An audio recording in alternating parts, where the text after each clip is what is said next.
O engenheiro de computação desenvolve dispositivos eletrônicos e programas de sistemas computacionais. Sistemas computacionais são dispositivos eletrônicos capazes de executar tarefas com ou sem intervenção humana. Isso só é possível por causa da programação. Pensar e desenvolver a inteligência de um equipamento para que ele execute sozinho as mais variadas tarefas é fundamental. Digamos que, de início, o engenheiro de computação tenha que criar um cérebro para o equipamento. Dali em diante, ele ganha vida e, sobretudo, inteligência.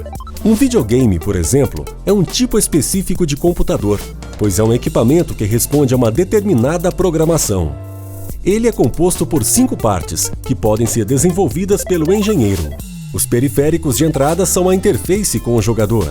Os programas, que na verdade são os jogos, contêm os roteiros, a rotina, as imagens gráficas e o áudio. Aqui vemos o processador. Agora o cabeamento, que interliga tudo e é o responsável pela transferência das informações. Esses são os periféricos de saída, a interface com o jogador. Por conta do acesso à internet, os videogames também podem processar jogos online. A ideia, a concepção do jogo, é o início de toda a aventura. Nessa ideia constam cenários, personagens, etapas e afins. O segundo passo é a geração do jogo, propriamente dita. Num arquivo de texto, por exemplo, o criativo descreve o passo a passo desse jogo. Em seguida, o traduz para uma linguagem de códigos, que segue padrões, e o programador deve apenas obedecer estas regras de linguagem.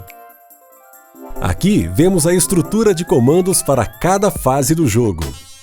Tais comandos baseiam-se em conceitos matemáticos e físicos, tornando o jogo o mais realista possível. As rotinas de fases, imagens e sons são interligadas para depois serem inseridas na mídia, que será processada pelo videogame. Arquivo inserido no videogame.